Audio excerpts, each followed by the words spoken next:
tasting video. This is a video where we taste beer. Before we taste the beer, we're gonna do a couple steps beforehand. This was a beer made with my friend Rob. It's our annual Adjuncts Stout. That means there's a lot of stuff before the word stout. So if it's like a smoked stout, you know, the word smoke can be adjective there. So we're going like jalapeno, cocoa leaves, cinnamon, vanilla, bourbon, stout. Today, I'm adding all the accoutrement that goes into said stout. I had actually, for the first time in a while, just a bad fermentation on this beer.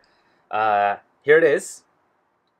I noticed it was really sluggish, and I was like, crap. I warmed it up a little bit, still didn't do anything. I let it go 2 weeks, took a gravity reading on it, and it was at like 10.24. And I was like, that's not right.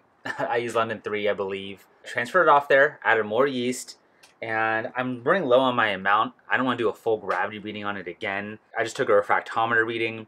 It's reading at 1035. I'll throw right now below what that corrected is for with alcohol in there. I don't know how much it went down. That's a loose approximation. It still could be the 1020 range.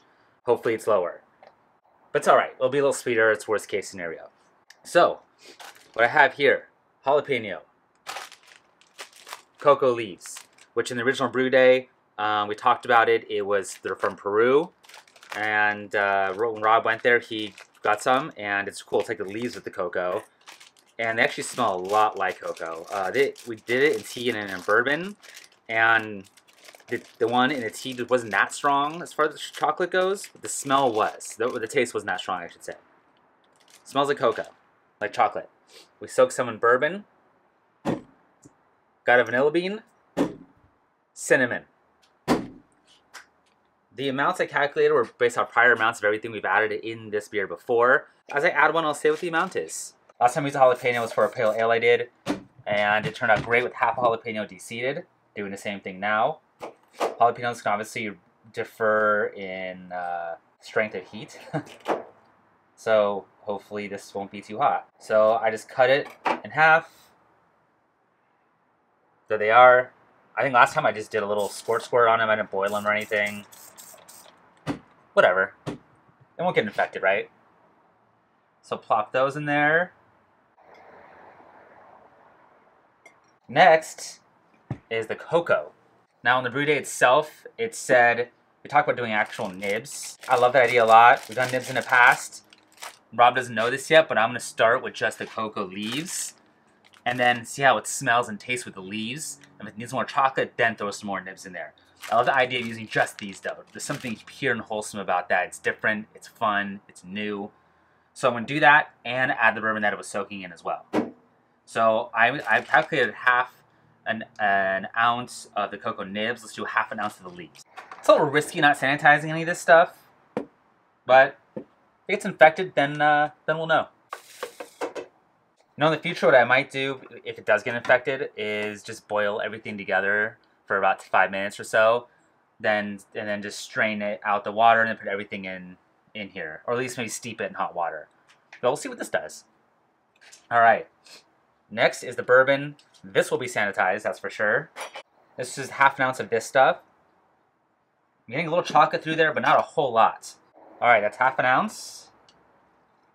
And then next is a quarter of a vanilla bean. Let's see here. That's about right. About a quarter, right? See how that goes. All right, now I want to do a quarter of a teaspoon of cinnamon. This stuff can go a long way. In the past, I've noticed with cinnamon and beer especially. Okay, a quarter of a teaspoon. There we have it. Okay, now let this sit for about 2 weeks and see where we're at. So let's skip forward to that point. I waited long on this. I'm almost at 3 weeks. So let's see how it tastes. I think it's good.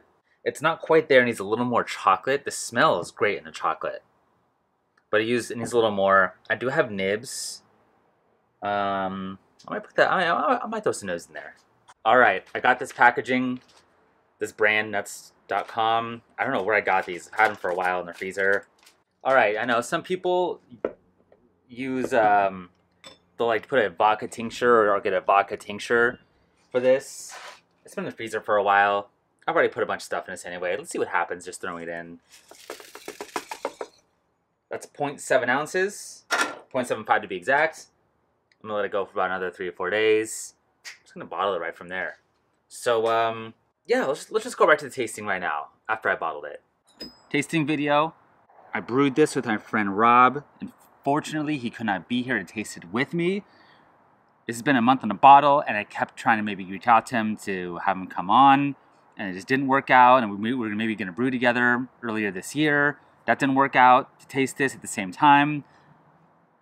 It's fine, I'll taste it on my own, I'll give him some, and it'll still be enjoyed regardless.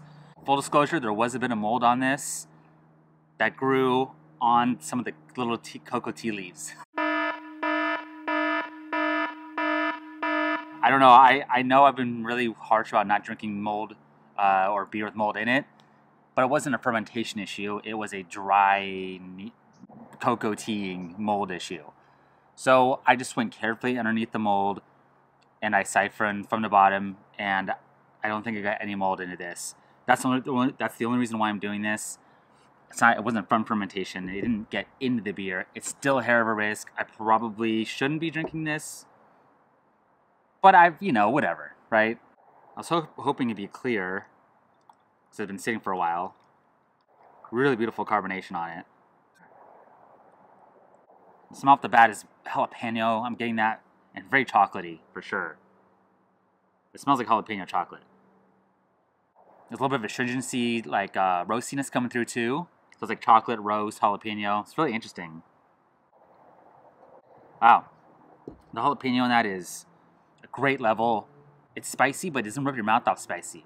A half a jalapeno de-seeded for a 1 gallon batch has been perfect the two times I've done it. I'm not getting much vanilla. I'm not getting much chocolate in the taste. It's really coming out more in the nose. And I'm not getting any cinnamon, but I was nervous about the cinnamon anyway on it. But the cocoa could be bumped up a fraction in the taste. That's the only knock I would give it so far. Maybe a touch more cinnamon if someone wants cinnamon. I'm not a big cinnamon person. It's integrated in there nicely, I think, the amount I used. But it's not over the top. The jalapeno is definitely the forerunner in that.